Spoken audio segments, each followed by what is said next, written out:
സുജാതൻ, പിണറായി വിജയൻ അവസാനം രാഹുൽ ഗാന്ധിക്കെതിരെ ആഞ്ഞടിച്ചിരിക്കുന്നു. പഴയൊരു പേരുണ്ടല്ലോ, അത് ഞാൻ ഓർമ്മിപ്പിക്കണോ? അത് പിണറായി വിജയൻ പറയുന്നത് എന്താണെന്ന് വെച്ചാൽ, എന്തുകൊണ്ട് പിണറായി വിജയനെ അറസ്റ്റ് ചെയ്യുന്നില്ല എന്ന് രാഹുൽ ഗാന്ധി ചോദിച്ചു, ആവർത്തിച്ച് ചോദിച്ചു. ക്ഷുഭിതനായി. എന്നാലും പഴയ അത്ര ശോഭം കണ്ടില്ല, എന്നാലും ചോദിച്ചു.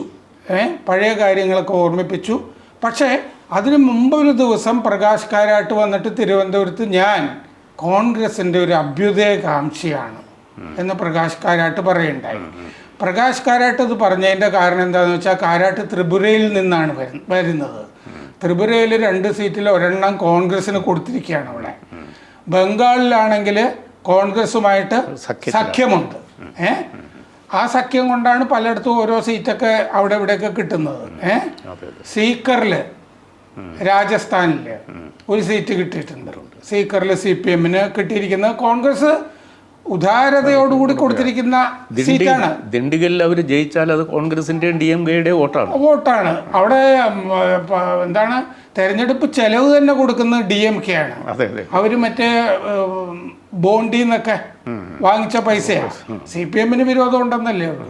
അപ്പോൾ ഇങ്ങനെ പ്രകാശ് കാരാട്ട് അഭ്യുദയകാംക്ഷി, മുഹമ്മദ് സലീം ബംഗാളിൽ പാർട്ടിയുടെ സെക്രട്ടറി, പിന്നെ ബിമൻ ബോസ്, അവർ കോൺഗ്രസ് നേതാക്കളുടെ കൂടെ തോളത്ത് കൈയിട്ട് നടക്കുന്നു. പക്ഷെ ഇവിടെ മാത്രം രാഹുൽ ഗാന്ധിയും പിണറായി വിജയനും ഇങ്ങനെ ഏറ്റുമുട്ടുന്നത് ആരെ ബോധിപ്പിക്കാനാണ്? രണ്ടും ഇരട്ടത്താപ്പല്ലേ? രണ്ടും ഇരട്ടത്താപ്പാണ്. പ്രത്യേകിച്ചും കെജ്രിവാളിനെ അറസ്റ്റ് ചെയ്തപ്പോൾ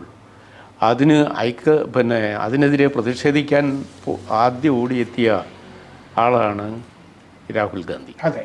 കോൺഗ്രസ് നേതാക്കളെല്ലാം കേന്ദ്ര ഗവൺമെൻറ്റിനെ കുറ്റപ്പെടുത്തിക്കൊണ്ട് കെജ്രിവാളിൻ്റെ അറസ്റ്റിനെ അപലപിച്ചു. അതേസമയത്ത് മറ്റൊരു പ്രതിപക്ഷ ഇന്ത്യ ബ്ലോക്കിൽപ്പെട്ട മാർക്സിസ്റ്റ് പാർട്ടിയുടെ മുഖ്യമന്ത്രിയായ പിണറായി വിജയനെ അറസ്റ്റ് ചെയ്യണമെന്ന് രാഹുൽ ഗാന്ധി ആവർത്തിച്ച് ആവശ്യപ്പെടുകയും ചെയ്തു. ഇത് ഇരട്ടത്താപ്പല്ലേ? കെജ്രിവാളിനോട് ഉള്ള പ്രതിപത്തി എന്തുകൊണ്ട് പിണറായി വിജയനോട് കാണിക്കുന്നില്ല? അപ്പോൾ ഈ കേരളത്തിൽ ഞങ്ങൾ ഇന്ത്യ ബ്ലോക്ക് അല്ല എന്നെങ്കിലും മിനിമം തുറന്നു പറയണം ഈ ഇലക്ഷന് മുമ്പ്. ഇല്ലെങ്കിൽ ഇത് ജനങ്ങളെ പറ്റിക്കലാണ്. പിണറായി വിജയൻ ശക്തമായി തിരിച്ചടിച്ചിട്ടുണ്ടെങ്കിൽ അത് രാഹുൽ ഗാന്ധി അർഹിക്കുന്നതാണ് തീർച്ചയായിട്ടും. പക്ഷെ ഇവർ രണ്ടും നടത്തുന്നത് ഒരു ചക്കളത്തി പോരാട്ടമാണോ എന്ന് നമുക്ക് വൃന്ദാക്കാരാട്ടും രാഹുലിനെതിരെ സംസാരിച്ചു, വയനാട്ടിൽ പോയി സംസാരിച്ചു. അപ്പോൾ ഈ രണ്ട് ഇന്ത്യ ബ്ലോക്കിലെ ഘടകകക്ഷികൾ തമ്മിലുള്ള നേതാക്കൾ നടത്തുന്ന ഈ പോരാട്ടം നമുക്ക് കൗതുകമാണ് ഉണ്ടാക്കുന്നത്. അത് വലിയ തമാശയായി തീരുമോ എന്നാണ് നമ്മൾ സംശയിക്കുന്നത്. കാരണം ഇത് ആരെ മറച്ചു വയ്ക്കാനാണ്? ഇവർ തമിഴ്നാട്ടിൽ ഒന്നിച്ചു നിൽക്കുന്നു. ദിണ്ടിഗലിൽ രാഹുൽ ഗാന്ധിയുടെ പടം വെച്ചുകൊണ്ട് അവിടെ CPM സ്ഥാനാർത്ഥി വോട്ട് ചോദിക്കുന്നു. അതേസമയത്ത് തൊട്ടിപ്പുറത്ത് വയനാട്ടിൽ വന്നിട്ട് രാഹുൽ ഗാന്ധിക്കെതിരെ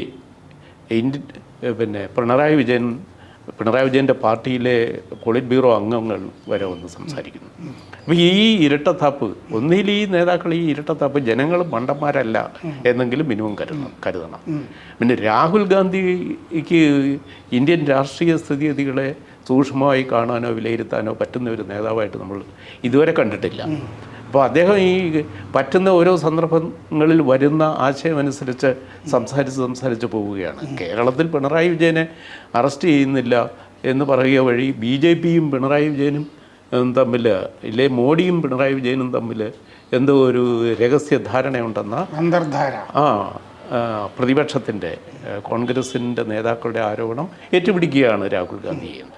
രാഹുൽ ഗാന്ധി ഒരു നാഷണൽ പെർസ്പെക്റ്റീവിൽ നിന്നുകൊണ്ട് രാഷ്ട്രീയത്തെ കാണുകയാണെങ്കിൽ ഇത് പറയില്ല. അതെ, തമിഴ്നാട്ടിലെ തെരഞ്ഞെടുപ്പ് നമുക്കറിയാവുന്നതുപോലെ അവസാനിച്ചു. പക്ഷേ ഇന്ത്യയിലെ ആകെയുള്ള ഒരു CPM മുഖ്യമന്ത്രിയാണ് പിണറായി വിജയൻ. പിണറായി വിജയനെ തമിഴ്നാട്ടിൽ പ്രചാരണത്തിന് അവർ ക്ഷണിച്ചതേയില്ല. ഈ ഇരട്ടത്താപ്പായിരിക്കില്ലേ കാരണം? അത് പിണറായി വിജയനെ കേരളത്തിലെ CPM സ്ഥാനാർത്ഥികളും പലരും ക്ഷണിച്ചിട്ടില്ല.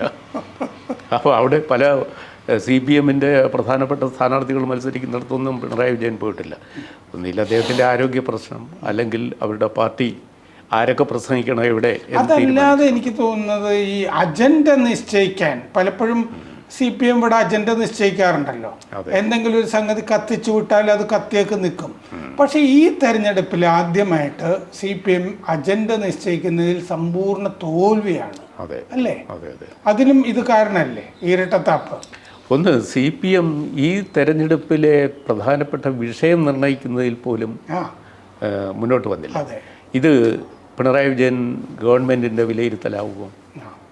ഭാഗികമായ വിലയിരുത്തലാവുന്നതാണ് ഗോവിന്ദൻ പറഞ്ഞത്. എന്താണെന്ന് മനസ്സിലായി. അതെന്തൊരു വിലയിരുത്തലാണ്? ഭാഗികമായി വിലയിരുത്തുന്നത് എങ്ങനെയാണ്? അപ്പോൾ കേന്ദ്ര വിഷയം എന്തെങ്കിലും പറയുന്നു. കേന്ദ്ര വിഷയം പറഞ്ഞാൽ രാഷ്ട്രീയം പറയാൻ പറ്റില്ല. കാരണം കേന്ദ്രത്തിൽ അവർ രാഹുൽ ഗാന്ധിക്ക് പിന്തുണ കൊടുത്തുകൊണ്ട് നിൽക്കുന്ന കക്ഷിയാണ്. പക്ഷേ സീതാറാം യെച്ചൂരി മലബാറിൽ കഴിഞ്ഞ 2 ദിവസമായിട്ട് സംസാരിക്കുന്നുണ്ട്. പക്ഷേ അദ്ദേഹത്തിൻ്റെ പൊളിറ്റിക്സിൽ പൊതുവിൽ ഈ 2 വിഭാഗത്തിലെയും നേതാക്കളുടെ രാഷ്ട്രീയ പ്രസംഗത്തിൽ ഭീകരമായ വൈരുദ്ധ്യം നിഴലിക്കുന്നത് ഇങ്ങനെയാണ്. ഇവർക്ക് കൃത്യമായ രാഷ്ട്രീയം കേരളത്തിൽ പറയാൻ പറ്റുന്നില്ല. ദേശീയ രാഷ്ട്രീയത്തിലെ അവരുടെ നിലപാടുകൾക്ക് അനുകൂലമായി സംസാരിക്കാൻ പറ്റാത്ത തരത്തിൽ. അതുകൊണ്ടാണ് കേന്ദ്ര പ്രതിരോധ മന്ത്രി രാഹുൽ യാൻ എന്നെ നിക്ഷേപത്തറയില്ല എന്ന് സംസാരിക്കാനിടയായത്.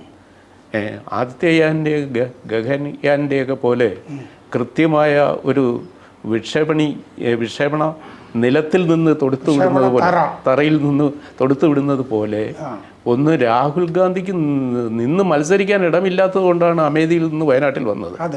അപ്പോൾ അങ്ങനെ പരിഹസിച്ച് സംസാരിക്കുന്നതിന് പോലും കൃത്യം മറുപടി പറയാതെ why not Pinarayi Vijayan is arrested എന്ന് ആവർത്തിച്ച് ചോദിച്ചുകൊണ്ടിരിക്കുന്നതിനകത്തൊരു അർത്ഥശൂന്യ രാഷ്ട്രീയമാണ്. അതെ. പിന്നെ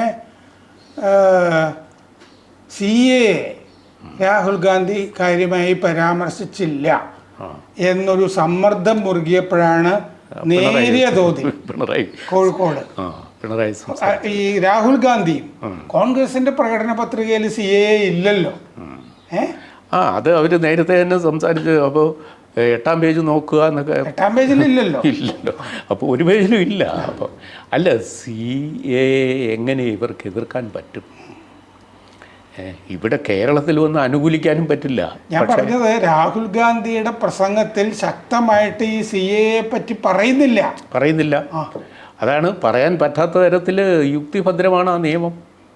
പിന്നെ എന്തെങ്കിലും പറയുന്നത് ഉണ്ടെങ്കിൽ അത് രാഷ്ട്രീയ കാരണം കൊണ്ടും മൈനോറിറ്റി വോട്ട് ചോർന്നു പോകണ്ട എന്നുള്ള ദുഷ്ടലക്ഷ്യത്തോടു കൂടിയാണ്. പക്ഷെ സത്യം പറയാതിരിക്കാൻ ഇവരെ തടയുന്ന ഇതുപോലെ ചില ബാധ്യതകൾ അവർക്കുണ്ട് ഈ പാർട്ടിക്ക്.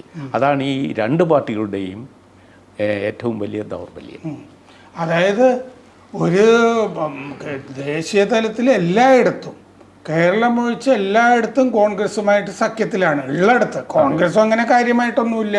കാരണം 8 സംസ്ഥാനങ്ങളിൽ BJPയുടെ സ്വീപ്പായിരിക്കും, NDAയുടെ സ്വീപ്പായിരിക്കും എന്നാണ് പ്രീപോൾ സർവേ അവസാനം വന്ന CSDS ഹിന്ദു സർവേ, ആനന്ദ ബസാർ പത്രികയുടെ ABP സർവേയിലുമൊക്കെ കാണുന്നത്. കേരളത്തിൽ UDF സ്വീപ്പായിരിക്കും എന്ന് പ്രീപോൾ സർവേയിൽ ABP സർവേയിൽ കാണുന്നുണ്ട്. അപ്പോൾ അങ്ങനെ വന്നു കഴിഞ്ഞപ്പോൾ ആകെ പിണറായി വിജയന് പറയാനുള്ളത് തട്ടിക്കൂട്ട് സർവേകളാണ്. തട്ടിക്കൂട്ട് സർവേകളാണെന്ന് അദ്ദേഹം പറയുന്നതിൽ കാര്യമുണ്ട്. മലയാള മാധ്യമങ്ങൾ ചെയ്യുന്നതിൻ്റെ അകത്ത്. പക്ഷേ ഈ രാഹുൽ ഗാന്ധിയും ഈ പിണറായി വിജയനും അവർ തമ്മിലുള്ള അല്ലേ ശരിക്കുള്ള അന്തർധാര? BJPയുമായിട്ടുള്ള അല്ലല്ലോ. അല്ല, അത് ഓപ്പൺ അലയൻസ് ആണല്ലോ. ഇന്ത്യ ബ്ലോക്കിലെ ഘടകകക്ഷിയാണ് CPM. അതേസമയത്ത് അവർ കേരളത്തിൽ നടത്തുന്നത് ഒരു ഒരു ഒരു ഇരട്ടത്താപ്പ് രാഷ്ട്രീയമാണെന്ന് നമ്മൾ തുടക്കത്തിൽ പറഞ്ഞിരുന്നു. വേറൊരു വാക്ക് അതിന് പറയാനില്ല. പാർട്ടി ചർച്ചയൊക്കെ നടക്കുമ്പോൾ കേന്ദ്ര കമ്മിറ്റിയിലുമൊക്കെ ഈ യെച്ചൂരി എപ്പോഴും കോൺഗ്രസിൻ്റെ കൂടെ സഖ്യം ഉണ്ടാകണം എന്നാഗ്രഹിച്ചിട്ടുള്ള ഒരാളാണ്. ബംഗാളിൽ നിന്നാണല്ലോ അദ്ദേഹം രാജ്യസഭയിലേക്കൊക്കെ വന്നത്. അവിടുത്തെ ബംഗാളിൽ ആ സഖ്യം പ്രായോഗികമാക്കുകയും ചെയ്യും. ഇപ്പോൾ പ്രായോഗികമായി. പക്ഷേ അത് വൈകിട്ടാണ്. കഴിഞ്ഞ തവണ സഖ്യം ഉണ്ടായിരുന്നില്ല കഴിഞ്ഞ ലോക്സഭാ തിരഞ്ഞെടുപ്പിൽ. മാത്രമല്ല ഇത്തവണയും പൂജ്യമായിരിക്കും. വലിയ ഫലമൊന്നും ചെയ്യാനിടയില്ല. അതെ. നേരത്തെ അധിർ രഞ്ജൻ ചൗധരിക്ക് ചില സഹായങ്ങളൊക്കെ എല്ലാ പാർട്ടികളും കൂടി ചെയ്തു കൊടുത്തിട്ടാണ് MP ഒക്കെ ആയി വന്നുകൊണ്ടിരുന്നത്.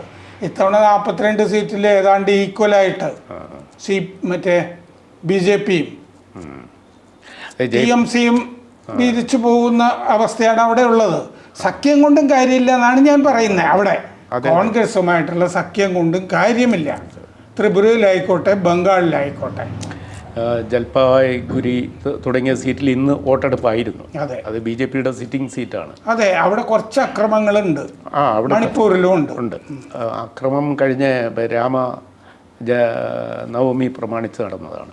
അല്ല, ഇന്ന് വോട്ടെടുപ്പിന്റെ സമയത്ത് ചെറിയ വയലൻസ് ഉണ്ടെന്ന് റിപ്പോർട്ടുണ്ട്. നോർത്ത് ഈസ്റ്റ് യൂണിവേഴ്സിറ്റിയുടെയൊക്കെ ആസ്ഥാനം അവിടെയാണ്. അമർത്യ സെന്നിൻ്റെ ഭാര്യ നിവേദിത സെൻ പഠിപ്പിക്കുന്ന യൂണിവേഴ്സിറ്റിയാണ്. അപ്പം ഇത്തരം പ്രശ്നങ്ങൾ നിലനിൽക്കെ ഈ കേരളത്തിലെ ഈ ഒരു മുന്നണിയിലെ ഘടകകക്ഷി നേതാക്കൾ പരസ്പരം ചെളിവാരി എറിയുന്ന ഈ രാഷ്ട്രീയം ഒരുപക്ഷെ ജനങ്ങളെ പറ്റിക്കുകയാണ്. CPI സ്ഥാനാർത്ഥിക്കെതിരെയാണ് രാഹുൽ ഗാന്ധി വയനാട്ടിൽ മത്സരിച്ച് ജയിക്കാൻ പോകുന്നത്. ജയിക്കുമെന്നുള്ളതിന് നമുക്ക് എതിരഭിപ്രായമൊന്നുമില്ല. അദ്ദേഹം രാഹുൽ ഗാന്ധി വയനാട്ടിൻ്റെ പ്രതിനിധിയായിരിക്കും വീണ്ടും. പക്ഷേ ഈ രാഷ്ട്രീയത്തിന് ഒരു ധാർമ്മികതയില്ല. ഇത് ഫാൾ ഓഫ് മൊറാലിറ്റിയാണ്. അതെ, വല്ലാത്ത പതനമാണ്. അതുകൊണ്ടാണ് ഇത്തവണ ഒന്നും ഏശുന്നില്ല. CPM പറയുന്ന ഒന്നും ഏശുന്നില്ല, CPMൻ്റെ സെക്രട്ടറി പറയുന്ന ഏശുന്നില്ല, മുഖ്യമന്ത്രി പറയുന്ന ഏശുന്നില്ല, ചർച്ച ചെയ്യാൻ വിഷയങ്ങളില്ല. ആദ്യം മലബാറിലൊക്കെ പോയി CAA പറഞ്ഞ പിണറായിയോട് സെക്രട്ടേറിയറ്റ് യോഗത്തിൽ തന്നെ ഇനി അത് പറയേണ്ടതില്ല എന്ന് പറഞ്ഞ് പിന്നെ പറയാനും വിഷയമില്ല. ബോംബ് പോലുള്ള വിഷയങ്ങളൊക്കെ എതിരായി അദ്ദേഹം പോകേണ്ട സ്ഥലത്ത് വടകരയിൽ അങ്ങനെ കാര്യമായി പോയില്ല. പിന്നെ അവസാനത്തെ പ്രശ്നം ഈ എന്താ പറയുക, തലപ്പൊക്കമുള്ള എടുപ്പുള്ള നേതാക്കൾ അവർക്ക് പ്രചാരണത്തിനില്ല. കേരളത്തിന് പുറത്തു നിന്നും വരാനില്ല. അപ്പോൾ ശരിക്കും ഈ കാലഹരണപ്പെട്ട് രാഷ്ട്രീയവും പാർട്ടിയും ആയി മാറിയിരിക്കുകയാണത്. ആശയപരമായി ഒരു അവസാന യുദ്ധത്തിലാണ് CPM. അതെ, നമുക്ക് കാത്തിരുന്ന് കാണാം. തെരഞ്ഞെടുപ്പ് കഴിഞ്ഞിട്ട് അഴിച്ചുപണി ഉണ്ടാകുമെന്നും നോക്കാം. അഴിച്ചുപണി കൊണ്ടും പ്രയോജനമുണ്ടെന്നും തോന്നുന്നില്ല. ശരി. കൂടുതൽ വാർത്തകളും വിശേഷങ്ങളും നിങ്ങളിലേക്ക് എത്താൻ ABC മലയാളം സബ്സ്ക്രൈബ് ചെയ്യുക, ബെൽ ബട്ടണും അമർത്തുക.